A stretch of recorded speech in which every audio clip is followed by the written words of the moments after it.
semuanya, Assalamualaikum warahmatullahi wabarakatuh. Kembali di vlog Bosu Channel. Masalah gender sekarang menjadi masalah yang mencuat di bola voli dunia setelah pertandingan yang berlangsung dalam kejuaraan dunia U21 yang berlangsung di Surabaya, bahwa banyaknya protes-protes ataupun juga hal-hal yang membuat Federasi Bola Voli Dunia FIVB harus turun tangan dengan banyaknya pengajuan dari beberapa negara mengenai status, mengenai gender pemain dari Vietnam, apakah dia berstatus laki-laki atau perempuan. Dan akhirnya ini menjadi sebuah kontroversi yang luar biasa. Dan akhirnya membuat keputusan FIVB bahwa untuk sementara Vietnam tidak diperbolehkan untuk 2 orang pemain utama mereka, yaitu ada di nomor 12 dan juga di nomor 21, ya, si Hong itu yang merupakan kapten tim tidak diperbolehkan bertanding selama FIVB 2025 ini. Dan pertandingan di babak penyisihan kemarin di klasemen pool itu semuanya dihanguskan, dan ini memang menguntungkan Indonesia sehingga Indonesia bisa masuk ke babak 16 besar. Dan ini menjadi sebuah kecemasan juga ya mungkin bagi Federasi Vietnam dan juga bagi pecinta bola voli Vietnam, karena kalau saya sih yakin mereka sudah tahu lah statusnya seperti apa, tapi apakah mereka akan mempublikasikan atau tidak, atau mungkin dari Federasi Vietnam punya alasan tersendiri dan dia nanti akan memberikan bukti-bukti, kita tidak tahu ya, karena ini belum ada informasi-informasi lebih lanjut. Namun memang dari si Philly kemarin pun banyak dari netizen Thailand yang mempertanyakan mengenai statusnya si TB Tuyen, yang mereka mensinyalir dia itu bukan perempuan tapi juga laki-laki. Itu pun jadi satu permasalahan dan sekarang lagi diinvestigasi juga.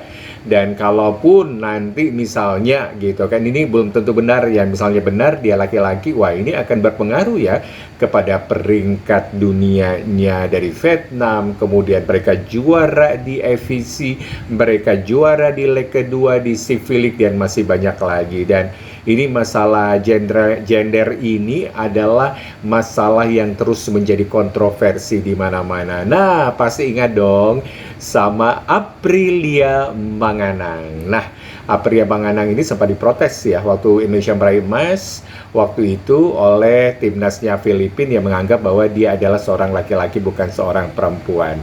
Dan nama Aprilio Manganang kembali mencuri perhatian publik ASEAN, terutama negara tetangga Thailand dan Vietnam, Filipina juga. Mereka dibahas kembali setelah masa lalu sebagai atlet putri yang akhirnya berubah gender. Dia kembali dibahas karena terseret dalam kontroversi atlet putri lain yang juga dipertanyakan gendernya karena terlihat maskulin dan punya kualitas di atas atlet putri lainnya.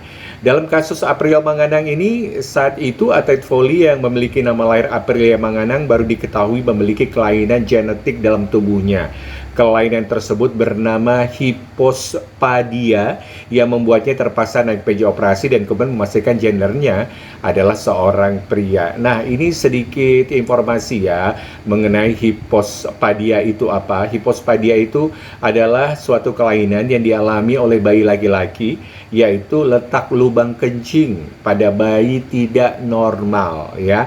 Pada beberapa kasus ditemukan pula uretra berada di pertemuan antara batang penis dan kantong buah zakar. Kelainan ini terjadi sejak lahir. Berdasarkan catatan medis, kondisi ini bisa menyerang 4 dari 1000 bayi laki-laki yang dilahirkan. Kelainan hipospadia ini membuat alat vital Manganang berbentuk tidak sempurna. Akibatnya Manganang dianggap lahir sebagai perempuan karena alat vitalnya lebih mirip ke perempuan dibandingkan dengan laki-laki. Nah, ini berarti bukan merupakan sebuah kesengajaan. Nah, kasus inilah yang ternyata sampai sekarang ya ini ya bukan merupakan sebuah kesengajaan. Jadi pengurus Pusat Bola Voli seluruh Indonesia menyatakan tidak akan mencabut ya prestasi nasional yang diraih Apria Manganang meskipun ada perubahan jenis kelamin dan sekarang sudah menjadi pria karena perubahan tersebut bukan kesengajaan. Nah, secara umum peraturan mengenai perubahan jenis kelamin dalam olahraga diatur oleh masing-masing federasi olahraga. Beberapa federasi mungkin memiliki aturan yang lebih ketat terutama dalam hal kompetisi antar jenis kelamin. Pengakuan terhadap perubahan jenis kelamin dalam dunia olahraga semakin menjadi isu yang kompleks ya. Mulai dari perumusan aturan dari beberapa federasi yang mempertimbangkan atlet transgender maupun namun penerapannya masih beragam dan kontroversi sampai sekarang. Nah, karena kita tidak tahu juga ya, mungkin ada pemain voli misalnya dia transgender, mereka sudah mengganti dari laki-laki menjadi perempuan dan benar-benar cantik, feminim banget, dan orang nggak tahu kalau dia itu ada laki-laki awalnya. Dan ini memang balik lagi harus kejujuran dari federasinya untuk mengungkapkan fakta bahwa dia ini adalah laki-laki yang berubah menjadi transgender dan menjadi transpuan dan perubahan jenis kelamin semuanya gitu kan, dari jenis kelaminnya dari laki-laki kemudian menjadi jenis kelamin perempuan, dan ini memang harus benar-benar diungkapkan ya secara detail agar tidak terjadi kontroversi. Namun memang ya federasi olahraga itu memiliki kebijakan yang berbeda-beda. Renang misalnya, Federasi Renang Internasional telah mengeluarkan aturan yang melarang atlet transgender berkompetisi di kategori perempuan jika mereka telah mengalami pubertas pria. Namun ada juga federasi yang lebih inklusif dan membuka kategori terbuka untuk atlet transgender. Dan beberapa aturan pengujian jenis kelamin dianggap merugikan atlet perempuan, terutama dianggap memiliki karakteristik yang tidak sesuai dengan stereotip gender.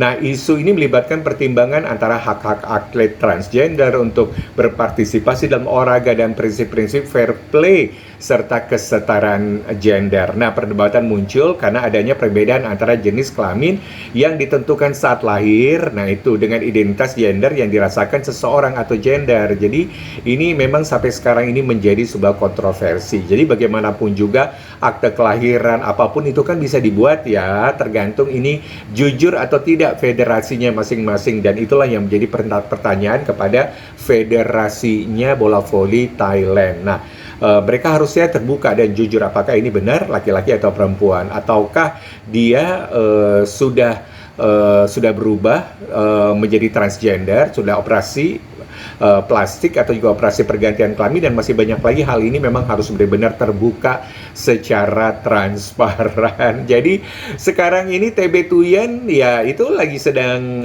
sedang diperiksa juga, nggak tahu ya apa diperiksa atau tidak gitu kan, mengenai apakah dia benar-benar perempuan atau laki-laki, dan kita tunggu saja informasi selanjutnya karena ini bersangkutan sama nasib federasi bola volinya Vietnam. Apabila nanti ya mudah-mudahan saja, kita lihat saja ya, kita nggak boleh suuzon, TB Tuyen ini adalah seorang laki-laki misalnya, nah itu bagaimana dengan peringkat dunia mereka, bagaimana dengan mereka mendapatkan juara AVC, kemudian Civic yang kedua, dan masih banyak lagi, dan ini pasti akan mencoreng nama baik dari Federasi Bola Voli Vietnam. Oke, kita balik lagi ke event kejuaraan dunia bola voli U21. Nah, setelah dihapus semua ya kemenangan-kemenangan dari dari Vietnam gitu ya. Mereka kalah 1 kali, menang 4 kali, dan 4 kali itu dihapus semua. Akhirnya mereka menduduki peringkat dasar, peringkat buncit, posisi ke-6.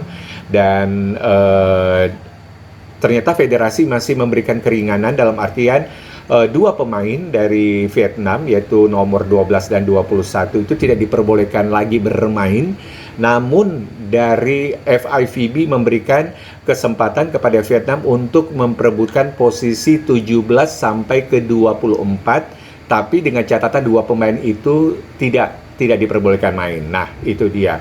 Dan saya tidak tahu apakah Vietnam akan menyanggupi atau menyetujui atau dia akan melakukan banding. Saya nggak tahu juga ya, karena saya tidak tahu informasi terbarunya.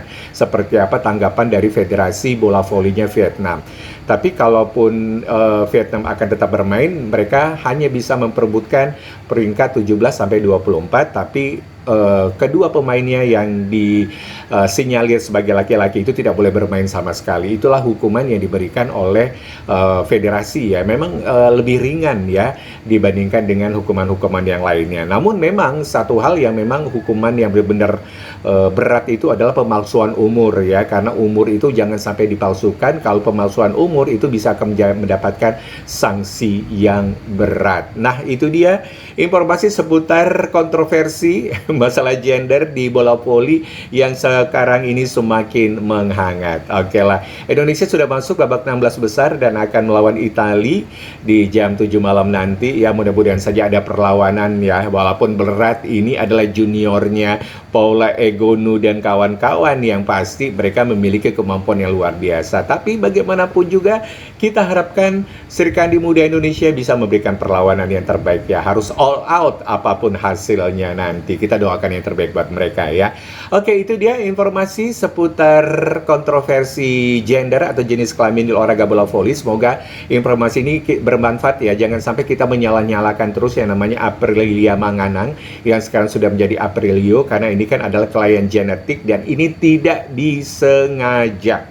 Nah, sekali lagi tidak disengaja, makanya ini tidak dibahas lagi ke tingkat ASEAN atau juga di Federasi FIVB, karena ini adalah bentuk kelainan ya dari genetik dan ini bukan sesuatu hal yang disengaja dan memang memasukkan pria di dalam tim wanita. Nah, itulah berarti kita sudah jelas ya, kasusnya berbeda.